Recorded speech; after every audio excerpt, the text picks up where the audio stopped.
All right, hey again, welcome back. We've gone through commands the last few days where we've talked about different instructions that we can have the device execute. We've gone through a few playgrounds where we've actually seen them in action, where we've had Byte move forward, we've had him turn left, we've had him toggle a switch and collect gems. Today we're going to get into functions. And to start off with, we're going to go right to the book to kind of explain a little bit what functions are all about. So let's take a quick look.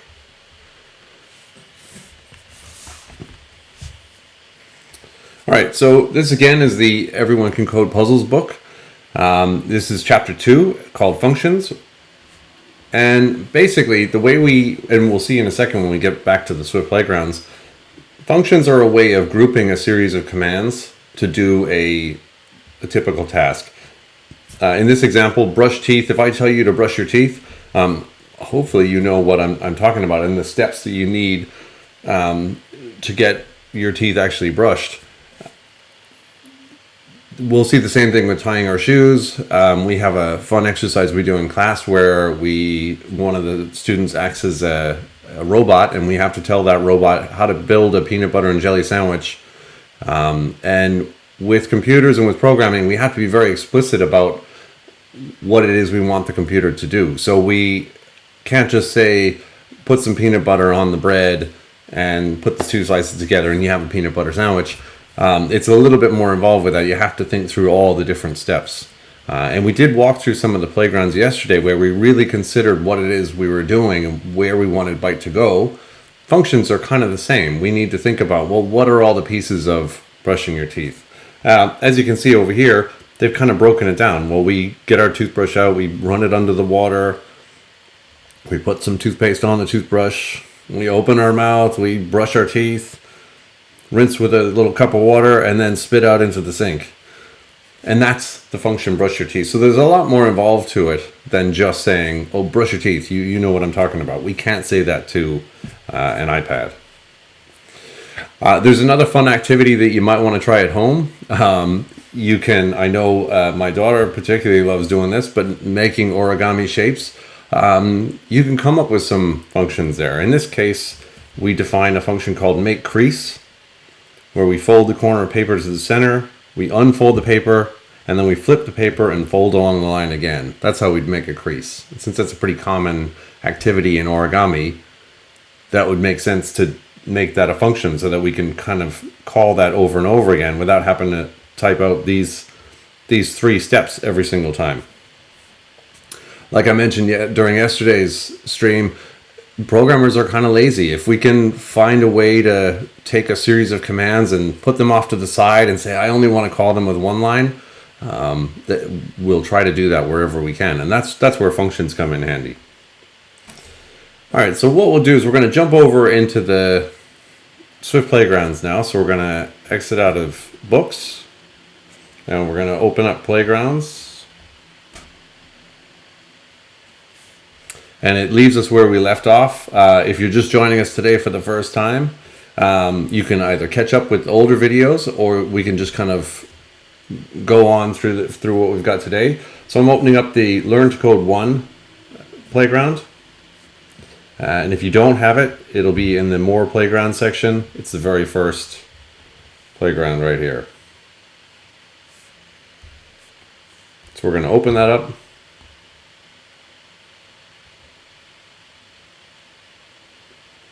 Okay, and we're on the shortest route. Now that's where we left off because that's the end of the command section. And we've gone through, we get a little green check mark you can see next to each item that we completed. This is really handy because I know if I have kids in a classroom, I can see if you've actually completed the task or not.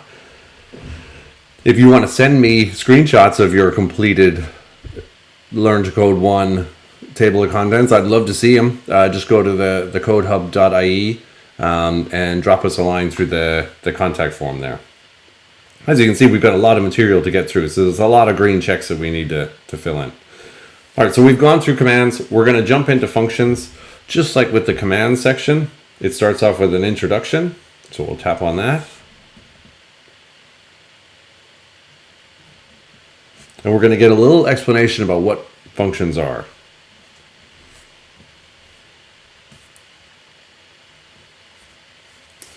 So, like we mentioned with brushing your teeth, tying a shoe is the same thing. If I tell you to tie your shoe, it hopefully is a pretty automatic response at this stage. But there was a time when you had to learn the sequence of steps to actually get your shoelaces to tie. So this is how we would break it down. To tie your shoe, do the following: loop, swoop, swoop, and pull. And like I said yesterday, just as in programming, in real life you can do things different ways. You could tie your shoes using a different methodology. Maybe some of you guys use the rabbit method.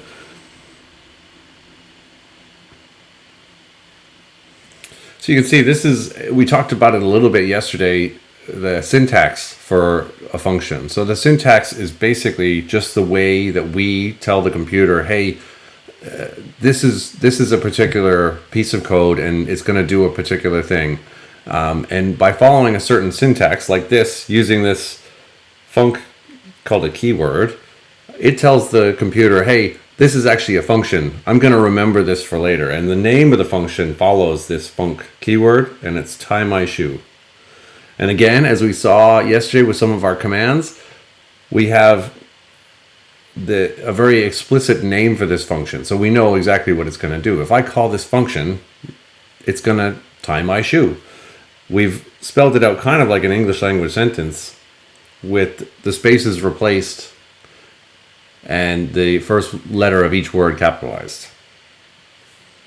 So this is roughly what a function would look like if we were to build a function called tie my shoe.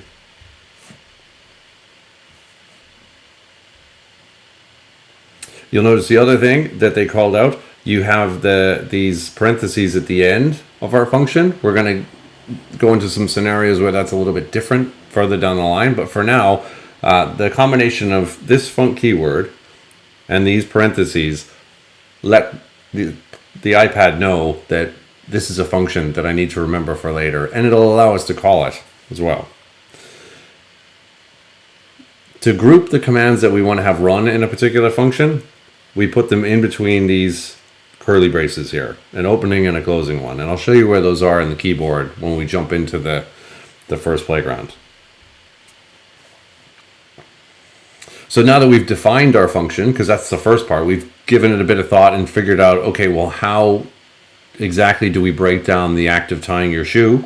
We've broken it down, we wrote a function. This is how you call it. You just write a line of code that says tie my shoe, open parentheses, close parentheses, and you're good to go. All right, so let's jump in. Let's start coding.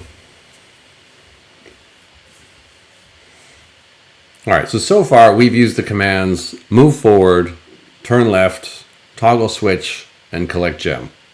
And we can see those if we tap to enter code, they'll show up down in our completion bar down at the bottom here. These are our 4 commands that we have defined already for us. Someone else has done that code, another programmer. But we don't have a turn right command, which would be kind of handy because we're not always just turning left. In fact, if we look at this puzzle, we're going to go forward, forward, forward, and then we want to get up these stairs. So we kind of need to turn right. So, but how do we turn right with just these 4 commands here? Well, this is where oftentimes we'll get up out of our chair and kind of test it out. If I'm facing left,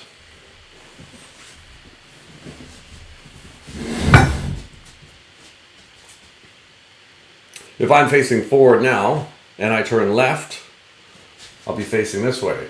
But I really want to be facing right. Well, what would I do? Well, maybe I would try turning left once, left again, and left again. So using that existing behavior, I can get the behavior that I want, which is to turn right. So let's try that out. Let's first just use those commands that we have, and then we'll actually build that into a function maybe that we can use in the next playground. All right, so we're going to move forward once, twice, 3 times to get to the bottom. So once, twice, 3 times. Put a little space there because now we know that we're down here. So now we need to do our turn right by turning left 3 times.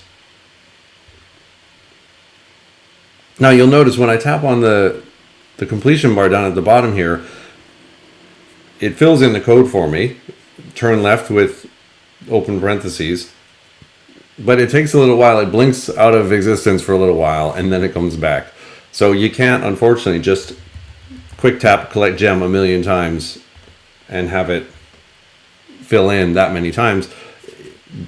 Swift Playgrounds has to kind of take a minute to say, well, what commands make sense in this particular context?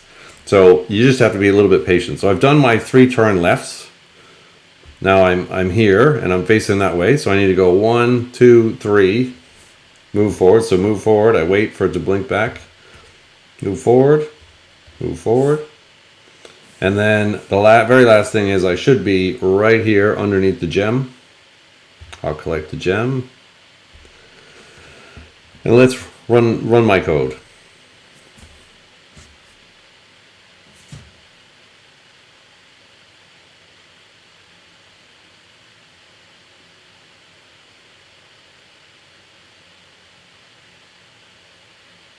Okay, great. We solved that puzzle. That's great.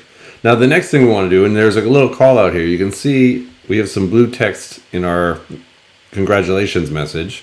We can tap on command, and it'll give us a definition of what a command is. And we'll tap on composition. Composition is going to be very important because that's what we're going to do with a lot of our functions. We're going to compose a function from other commands or functions.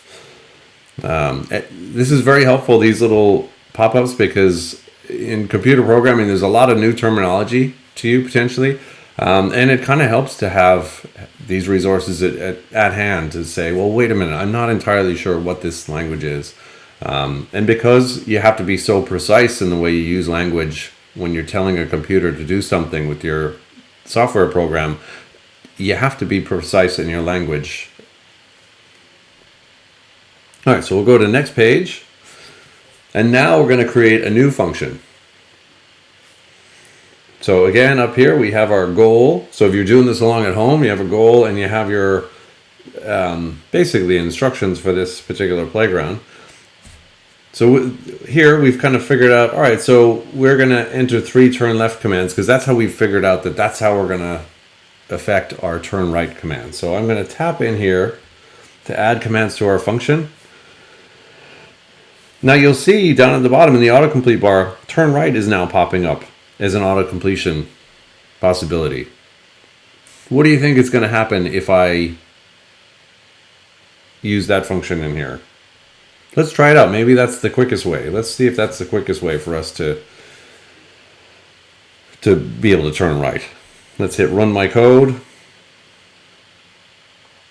Oh, and byte didn't do anything. And you'll note that this hint button kind of highlighted for a second and then it got smaller, which is nice because it's trying to help me out a little bit. But let's not go to the hint just yet. Okay, so if I look at this here, I've just defined a function.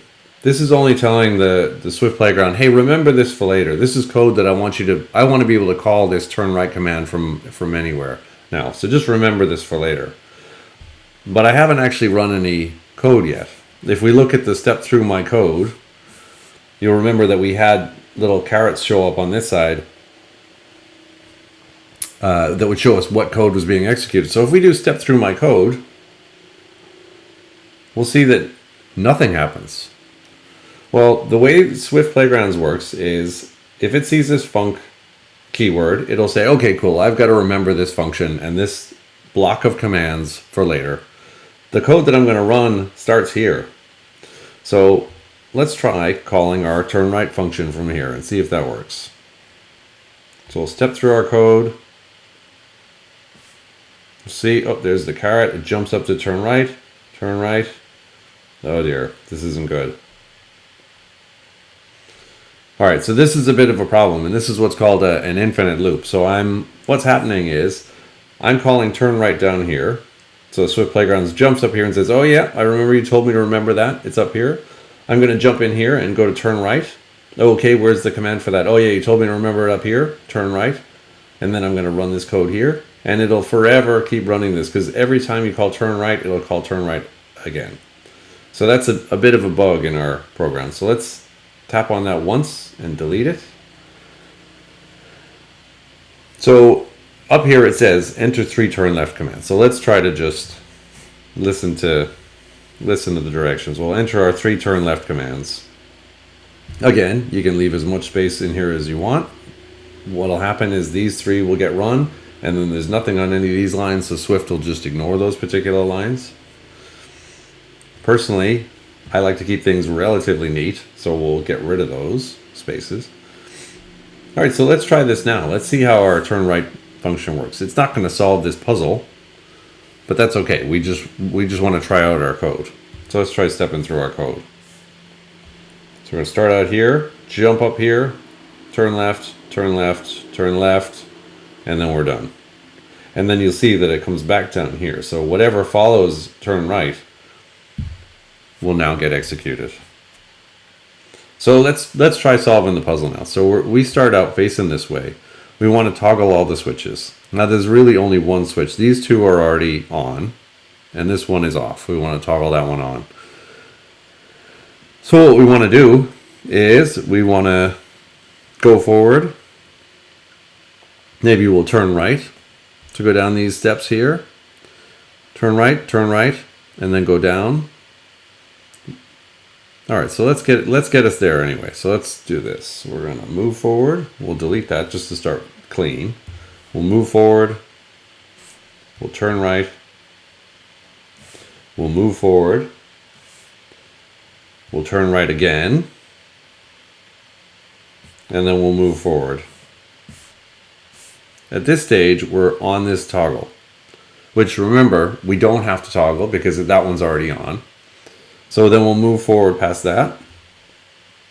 Now I'll leave a little space so I know what's coming next. So now we're here at this point. So let's turn the puzzle around. So now we're going to turn right and go 1, 2, 3, 4 steps forward. So turn right and then move forward, move forward, move forward, move forward.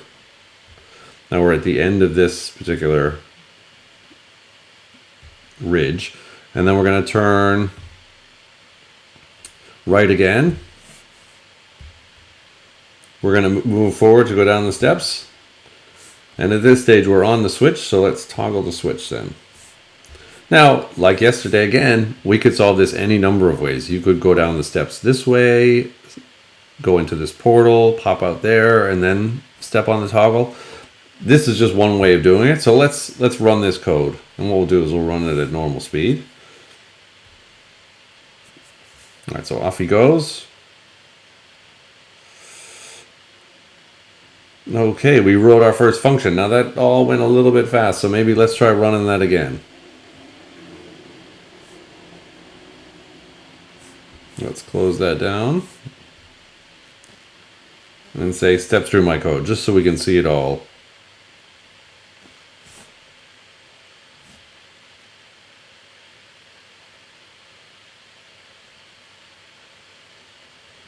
I think we have a little bug with our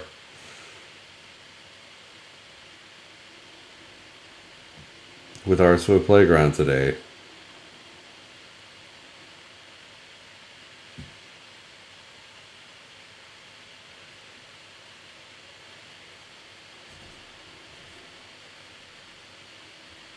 I think we have a little bug with byte here today. And what we'll do is we'll try going out and we'll try coming back in. The nice thing about Swift Playgrounds is that I've moved back to the previous section by pressing this arrow. I'm going to move back to the one that we were on by pressing this arrow. Let's try reloading it. You can see that all my code over here on the left is still there. So let's let it load. And let's try running it. There we go. Byte's back to normal. He's executing our turn right command. He's going down the stairs, skipping that toggle, turning right again, going up over the ridge.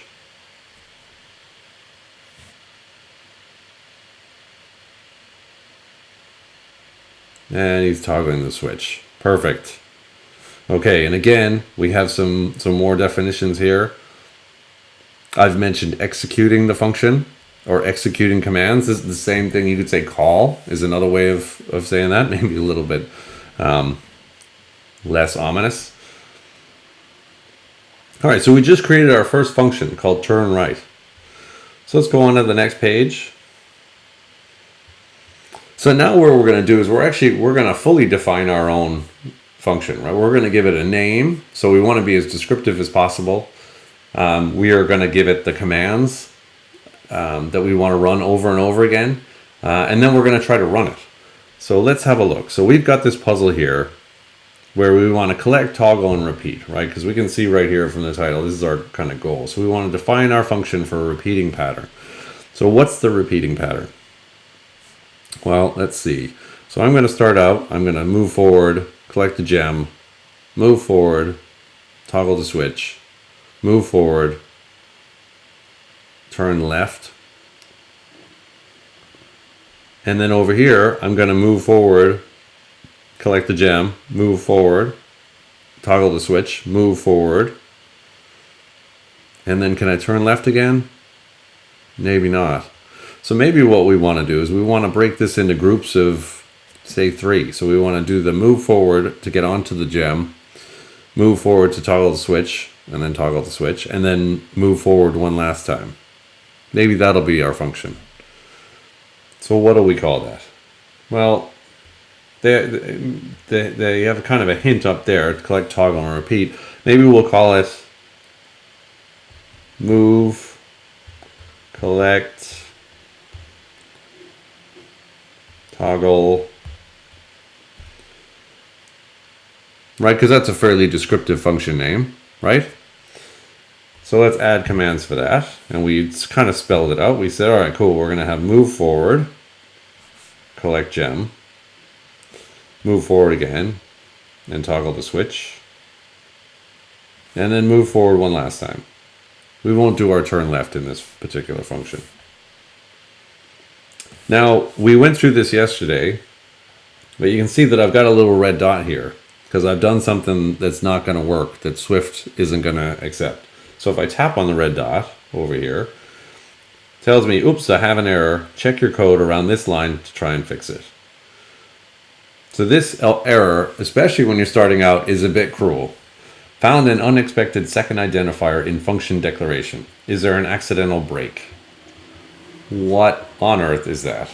Now, Swift is pretty good, so it'll give you a kind of cryptic error message like that, and it'll try to help you get out of the situation you've gotten yourself into. So here we have a couple options. It says join the identifiers together, and there's a fix button. And then this one says join the identifiers together with camel case. Ooh, and remember we talked about that yesterday. Camel case is where you mash a bunch of words together, and the first letter in each word is going to be capitalized. So let's try that one. I like the sound of that one. Let's do that. Okay, and what happened was we went from move and then a space and collect and then a space and toggle to move collect. Okay, it's still telling me there's an error and it's giving me that same kind of cryptic error message, but I'm getting the same fix options. So let me fix that one as well. Okay, now we're looking better. Move, collect, toggle. I kind of understand from the name of that function what it's going to do. And what that error message was telling us is that you can't have spaces in your function name. That's just not how like we said before, syntax is a very important thing. It's just a way of formatting text so that someone else can understand it. You know, we use an English syntax when we're speaking. So I put words in a certain order so that you understand what they mean, all put together. Same thing with Swift. We have to build our words like func, and then this function name, and these parentheses, and the bracket. We have to build them in a certain order for it to understand what it is we want it to do. So we can't have spaces in our function names, basically, is what it boils down to. So now that we've got our move, collect, toggle function written, now we can try. Let's try it out. So, like I said before, this will do nothing. If we hit run my code now, byte will do absolutely nothing. And we can tap on the hint down here and say, okay, try writing our own function to solve the puzzle. First, give your function a name, define it, move forward, toggle, open a switch. Okay, great.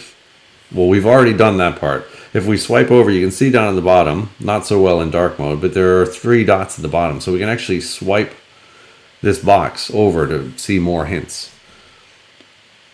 So it says in this challenge, you'll need to use your function in several places around the puzzle world. Well, we haven't used it anywhere. We just defined it.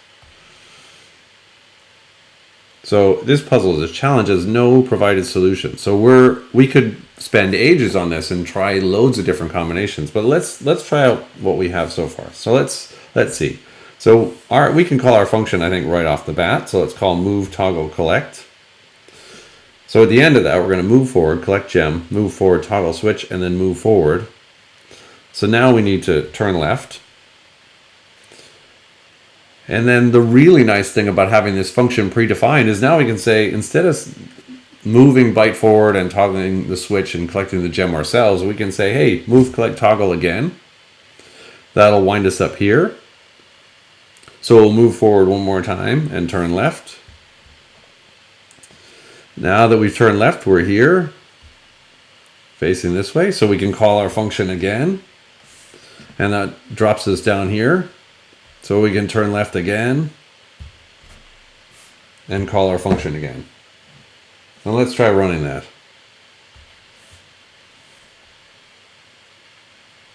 So there we go, we're off, we're in the function, we're moving forward, we're toggling the switch, we're collecting the gem, we're calling our function again.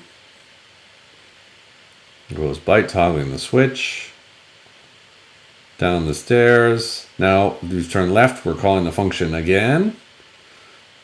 Toggling the switch. Now we're going to turn left, and now we're on this last one. And we move forward at the end. Really nice. So, and we were counting lines of code yesterday. In this case, we've got 1, 2, 3, 4, 5, 6, 7, 8 to solve the puzzle. And then we've got a few written in our function as well. But the really nice thing about this is that we saved this for ourselves to use anywhere down here because we identified the pattern. Let's try one last playground for today, and then we'll go back to functions tomorrow and we'll go over some of this stuff again. So we'll hit next page here.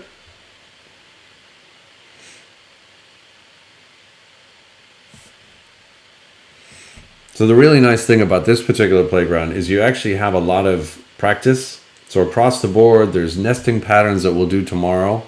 There's slotted stairways and treasure hunt. All of those have small patterns that we can kind of figure out how to build functions for stuff that we would repeat a lot. All right, so let's see. We've got to identify a repeating pattern here. So I'm actually standing on the start tile underneath a gem already. So we've got to collect all of them. We've got 9 gems to collect, we can see up here. So let's see. We can go a ton of different ways, but let's try, we're facing forward. Will we call this function, maybe we'll have it collect these 3 gems, collect, move forward, collect, move forward, collect. I think that sounds pretty good. So we'll say collect, and then I'll hit the,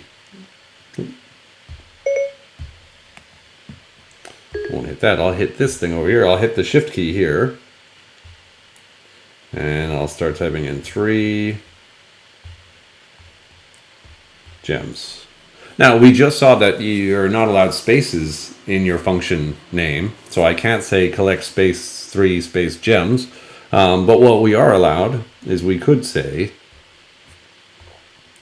and on the iPad keyboard you can tap on the E and drag down to get a 3, so we'll tap there and drag down to get a 3, and then we'll put gems. We can use numbers in our function names. I personally like to spell them out, but that's just a personal preference. So let's see, we said that what we were going to do was collect gem, move forward, collect gem, move forward, and then collect gem. That's our function. Now we can call that. So collect 3 gems. And then what we'll do is we'll be at the end of this row here. So we'll need to turn right. And we have that defined. Down on the autocomplete bar here, you can drag on any one of these over to the left or the right to see more options when we get more commands. So let's see, we'll turn right. We'll move forward. And then we'll turn right again. So we'll have gone there, moved there, and then turn so we're facing back this way. And then we can call our collect 3 gems again. Then we'll do the same thing, except now we're facing this way. So we've got to turn left, move forward, and then turn left again. And then collect 3 gems. So let's try running that.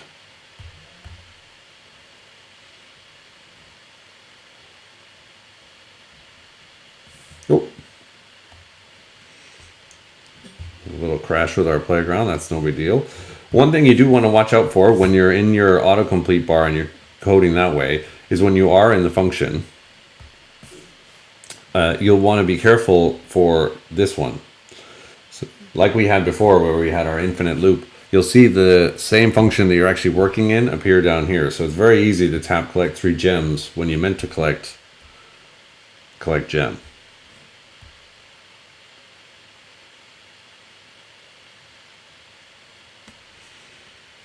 Here we're going to stop that, and what we'll do is we'll go back and forward just using these. Okay, to reload the live view. All right, let's have Byte run it, and we'll try to run a little bit faster now. Let's see what he does. Not bad. There he's running our second collect 3 gems.